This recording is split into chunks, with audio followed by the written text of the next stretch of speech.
Okay, I'm liking what they did there. And so the first one I wanted to react to today is, of course, I just bumped into the new Dead Limit remix by Killerz. If you've been living under a drum and bass rock, then you should know that Dead Limit is the drum and bass anthem by Noisia, the former Noisia. They're now defunct. However, Dead Limit has become a staple in almost every huge or stadium drum and bass set now. It's probably the most doubled track in drum and bass history, or at least in modern drum and bass history. So I was kind of surprised to see that, and almost pleasantly surprised that the drum and bass OGs, Killerz, they kill it with the hard neural sound. They're really good with like that cutting, hard-hitting drums and respaces. They have a really good sample pack on Splice, actually. So if you're in Splice, check out the Killerz sample pack. I think they have 2 or 3 volumes up there. So when I saw that they remixed Dead Limit, I was like, man, I gotta get on this and react to this, and let's listen to it together. Killerz have been active for almost 15 years now, from what I know, and they've really cemented their spot in drum and bass lore. So I'm excited to see them remix this modern day drum and bass classic, Dead Limit. So without further ado, let's go check it, and then we'll respond to the music.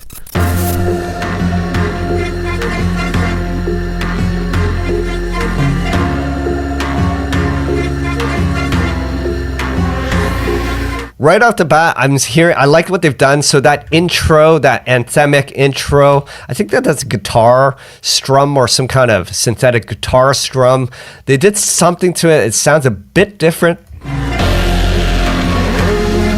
I'm already hearing that Reese filter in. Do you hear that?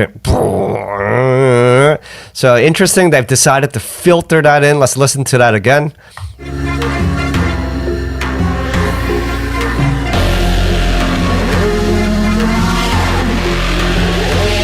Sounds like they've taken that Dead Limit Reese and added some additional distortion or drive into that Reese. It sounds a bit grittier than the original. It is also being high pass filtered right now, so they're sneakily introducing it in.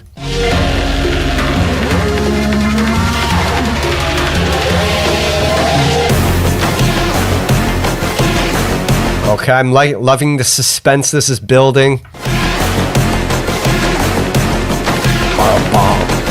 I like that bomb. Very cinematic.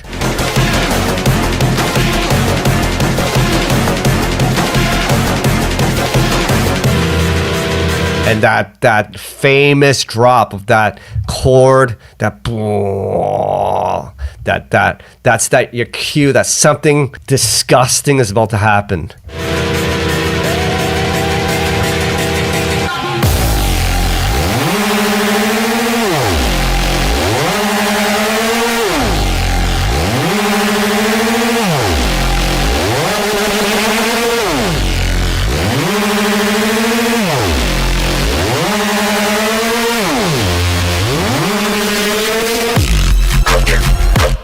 Oh, wow. Okay, I'm liking what they did there. Completely switch it up. By the way, if you're a music producer, check out deviantaudio.com. We have a bunch of sample packs, preset packs, Ableton racks and kits to help you along your bass music production. We also have a ton of free packs for those that just want to get their feet wet. And we just launched the Deviant Audio Production Suite, which is our biggest product to date. With this bundle, you'll get our entire catalog of 12 products, all for 50% off. This is everything you need to produce drum and bass music. It's perfect for anyone starting out. The Deviant Audio Production Suite contains 21 gigabytes of content, including Ableton projects, Ableton racks, samples, and presets. This is everything you need to get started creating drum and bass music. You can learn more with the link in the description. So they dropped that famous Dead Limit Reese as we come to expect it. And then at the very last bar or two, they switch it up with another bass sound. Let's check that one more time.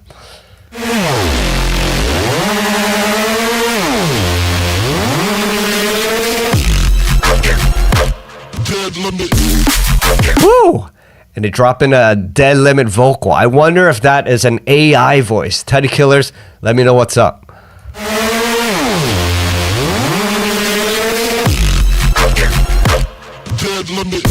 So I like that little bit there.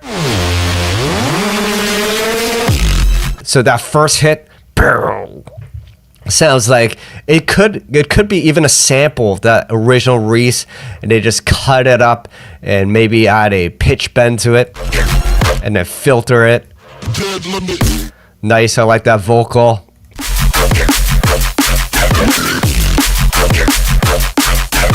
Yeah, this slaps. It's got all the original elements of the Dead Limit, but it seems like it's rejigged a little bit. Like that aim and cut.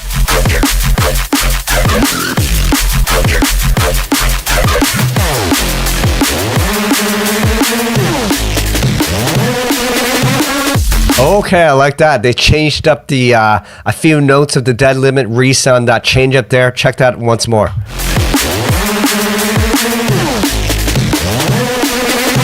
I love that because the listener, when they've grown accustomed to the original for so long, their brain, it's been programmed and ingrained into their brain. So especially when you hear this in a club and you're feeling really good, let's just say, and the track drops and you're hearing everything you expect, but then the note changes.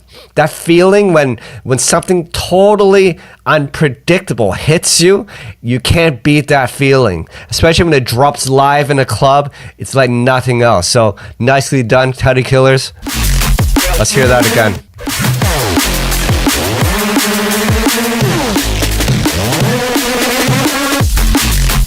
So that's a note to take down when you do remixes. So you can play with little bits like there to introduce what's familiar, to kind of give with the listener what they expect, and then flip it on them at key points of the track.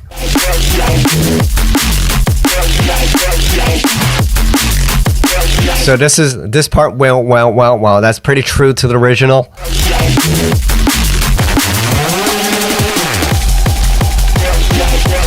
And of course, the obligatory 4/4, which has become kind of expected in drum and bass, modern drum and bass. You're not relevant anymore if you don't include a 4/4 drop on your track.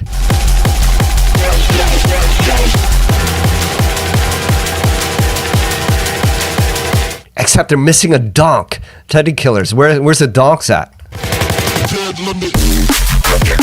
Ah, that slaps.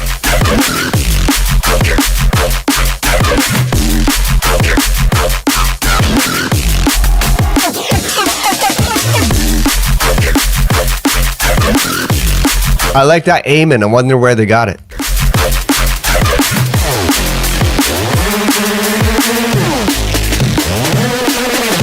Yeah, nice bass change up.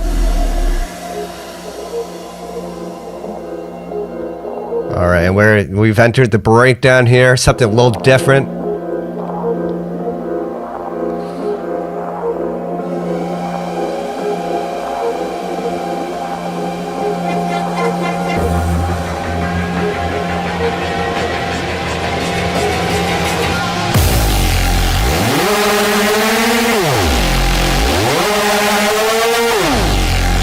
I like those atmospherics in the background. Listen to those atonal atmospherics. Sometimes if you don't know what to fill out in a track, just add an atonal atmospheric and just fills out that air. It also adds another layer of dimension in your track. It adds more depth. This is done a lot in this style of drum and bass, as well as minimal drum and bass. You hear a ascending pitched riser.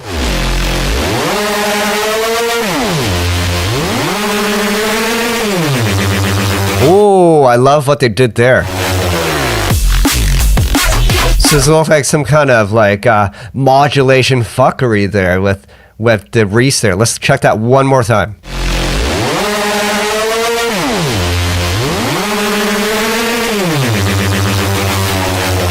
I'm not sure what's happening there, but sounds nuts. My guess would be either an LFO is modulating the phaser, or they're messing with the detuning of that Reese preset.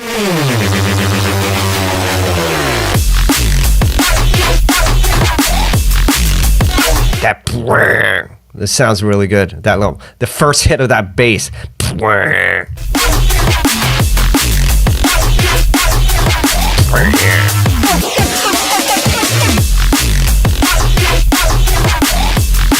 And this is a nice rollout. I don't really expect too much after the second drop. I just want a nice clean roll up so I can mix in or even use this as a double for another track.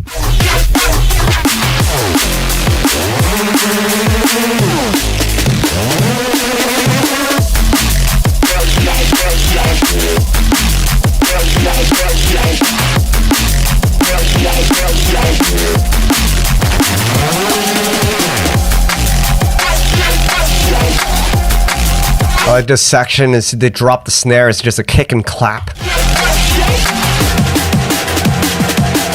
Oh, nice roll.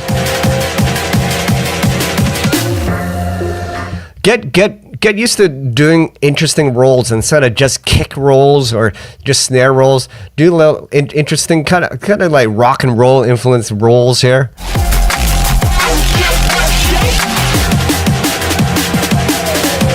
That. That's a kick, snare and kick, snare and kick. Got them.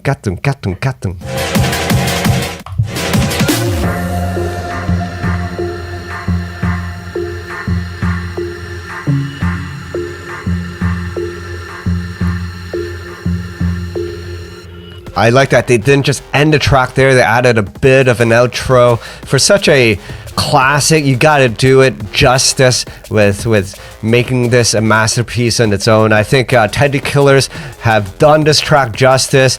They've kept it true to the original while adding bits and pieces that flips the track on its head and adds some unpredictability to the track. Teddy Killerz production is always top notch. I love the bass sounds, the drums cut through.